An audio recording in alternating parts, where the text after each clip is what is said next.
साथियों, एक कांग्रेस पार्टी को जन्म से ही ये हमारे संविधान के प्रति नफरत है। जो संविधान बाबा साहब अंबेडकर ने दिया था, अगर वो संविधान की प्रत देखें, तो उसके ऊपर एक एक पत्ते पर रामायण महाभारत का चित्रांकन है। हमारी संस्कृति, हमारी परंपरा का चित्र है उस पर, और हमारे संविधान की, भारत की महान सांस्कृतिक विरासत के साथ उसको कड़ी रूप के जोड़ने का एक अद्भुत प्रयास था।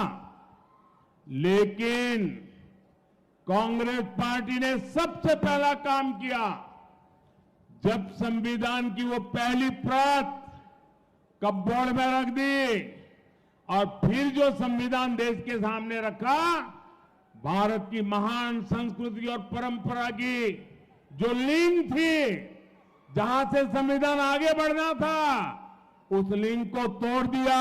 वो सारे चित्र हटा दिए और खोखा बना करके रख दिया। पहले ही दिन उन्होंने संविधान का अपमान करना शुरू कर दिया था। మిత్రులారా, కాంగ్రెస్ మొదటి నుంచి కూడా జన్మత మన రాజ్యాంగం పట్ల గాని, డాక్టర్ బాబాసాహెబ్ అంబేద్కర్ పట్ల గాని ఏమాత్రం కూడా గౌరవం లేకుండా రాజ్యాంగంలో ప్రతిసారి కూడా ఏ రకంగా అవమానపరిచే విధంగా వ్యవహరించారో మనం చూస్తూ వస్తా ఉన్నాము. రాజ్యాంగంలో రచించినటువంటి దాంట్లో ప్రతి పేజీలో కూడా రామాయణము, మహాభారతము ఏ రకంగా మన భారత యొక్క జీవిత సంస్కృతితో ముడిపడి ఉన్నటువంటి ఆ యొక్క లింక్ను ఈ యొక్క కాంగ్రెస్ పార్టీ, ఈ కాంగ్రెస్ ప్రభుత్వం ఏ రకంగా దాన్ని తుడిచివేసే ప్రయత్నం చేసిందో, మొదటగానే అంబేద్కర్ గారు గొప్ప ప్రయత్నం చేసి మన సంస్కృతితో మహాభారత్లో రామాయణం జోడించి ఆ యొక్క మరి సంస్కృతిని వెలుగులోకి తీసుకొచ్చే ప్రయత్నం చేస్తే, ఈ కాంగ్రెస్ ప్రభుత్వము బుద్ధిపూర్వకంగానే, ఉద్దేశపూర్వకంగానే ఆ యొక్క రామాయణాన్ని, మన సంస్కృతిని ఆ రకంగా విడదీసి ఏ రకంగా రాజకీయాలకు పాల్పడుతుందో మనం గమనిస్తా ఉన్నాము. ये शाहजादे के दादी के पिताजी, देश के पहले प्रधानमंत्री, उन्होंने ये पाप किया था। उसके बाद उनकी दादी की बारी आई। उनकी दादी ने संविधान को चूर चूर कर दिया, देश में आपातकाल लगाया, देश के लोकतंत्र को ताले में बंद कर दिया, देश के लाखों लोगों को जेलों में बंद कर दिया, अखबारों को ताले लगा दिए। संविधान का घोर अपमान पहले प्रधानमंत्री उनकी दादी के पिताजी ने किया, फिर बड़ा अपमान उनकी दादी ने किया। మిత్రులారా, ఈ యువరాజు ఏదైతున్నాడో ఆ యువరాజు ముత్తాత మొదటి ప్రధాని ఈ రాజ్యాంగాన్ని ఏ రకంగా అవహేళన చేశారో, అవమానపరిచారో పూర్తి బాధ్యులు వారే. వారి తర్వాత వీరి నానమ్మ ఏ రకంగా ఆ రాజ్యాంగాన్ని ఏ రకంగా తూట్లు పట్టిందో, తమ రాజకీయ అవసరాల కోసం ఏ రకంగా రాజ్యాంగాన్ని సమయానికి మార్చివేసిందో, సమయానుబద్ధంగా ఎమర్జెన్సీని విధించి ఏ రకంగా మొత్తం రాజ్యాంగాన్ని అవమానపరచడమే కాకుండా ఏ రకంగా రాజ్యాంగాన్ని చులకన చేసినటువంటి చరిత్ర ఈ కుటుంబ సభ్యులది, ఈ యువరాజ తాత ముత్తాతలది, నానమ్మది అనే విషయాన్ని మీరు తెలుసుకోవాల్సిగా కోరుతా ఉన్నాను. तीसरा पाप, इनके पिताजी जो प्रधानमंत्री थे शाहजादे के, उन्होंने एक ऐसा कानून लाने की कोशिश की। ये संविधान की बातें करने वाले जरा अपने जरोखे में देख ले। उन्होंने ऐसी बातें की, देश के मीडिया को, देश के अखबारों को डराने के लिए एक ऐसा भयंकर कानून लाए। देश का सारा मीडिया मैदान में आ गया, देश का विपक्ष मैदान में आ गया, संविधान के रक्षक भारतीय जनता पार्टी के लोग मैदान में आ गए और उनके पिताजी को झुकना पड़ा और वो जो संविधान पे खिलवाड़ की कोशिश करती थी वो उनको रोकना पड़ा। ये संविधान को उनके परिवार के 3 लोगों ने तबाह कर दिया है। మిత్రులారా, వీళ్ళు చేసిన పాపాలు సామాన్య పాపాలు కాదు.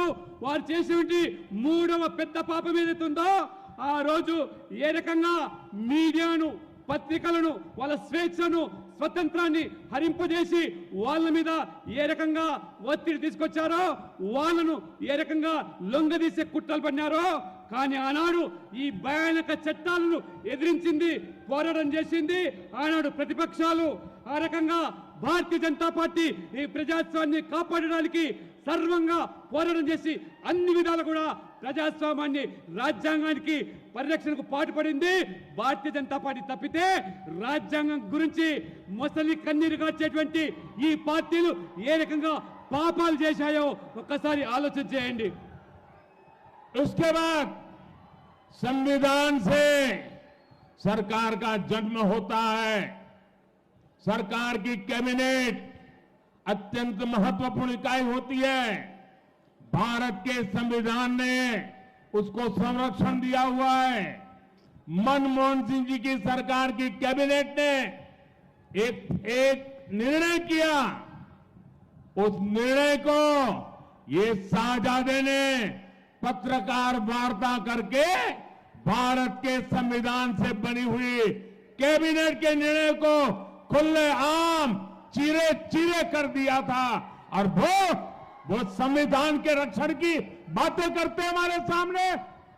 మిత్రులారా, ఏ రాజ్యాంగం ద్వారా ప్రజాస్వామికంగా ఎన్నికల ప్రక్రియ ద్వారా ఏర్పడే ప్రభుత్వం ఏదైతే ఉంటుందో, ఆ ప్రభుత్వం యొక్క అధినేత ప్రధానమంత్రి మన్మోహన్ సింగ్ గారు ఒక నిర్ణయాన్ని తీసుకొని చట్ట రూపంలో ఒక బిల్లు తీసుకొస్తే, ఈ యువరాజు ఏ రకంగా ప్రధానమంత్రిని, రాజ్యాంగాన్ని, ప్రభుత్వాన్ని అవమానపరిచే విధంగా, ఏలన చేసే విధంగా పత్రికా విలేకరుల ముందేనే, పత్రికా సమావేశంలోనే ఆ బిల్లును ముక్కలు ముక్కలు చేసి చించివేసి కేవలము ఈ ప్రజాస్వామ్యాన్ని, ప్రధానమంత్రిని, ప్రభుత్వాన్ని కాదు మొత్తం రాజ్యాంగాన్ని అవమానపరిచినటువంటి ఈ ప్రభుత్వుడు, ఈ యువరాజు రాహుల్ గాంధీ అనే విషయాన్ని మనం గమనించాలి. साथियों, इतना ही नहीं, भारत का संविधान बना तब देश के विद्वान लोग संविधान सभा में थे और उसमें कोई आरएसएस जनसंघ भाजपा तो जन्मा ही नहीं था। उस संविधान सभा में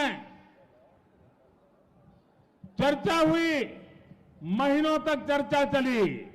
डॉक्टर बाबा साहब आंबेडकर ने अपने विचार रखा और संविधान सभा ने निर्णय किया कि धर्म के आधार पर इस देश में कोई आरक्षण नहीं होगा।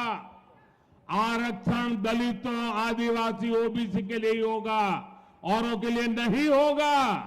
लेकिन आज ये शाहजादे और उनकी चौकड़ी बाबा साहब आंबेडकर की पीठ में छुरा भोंक रही है, भारत के संविधान को रफा दफा कर रही है और वो बेईमानी करके पिछले दरवाजे से धर्म के आधार पर अपनी वोट बैंक को मजबूत करने के लिए दलितों का हक छीनने जाए, आदिवासियों का हक छीन रहे हैं, ओबीसी का हक छीन रहे हैं और अपनी वोट बैंक को धर्म के आधार पर आरक्षण देने का खेल खेल रहे हैं।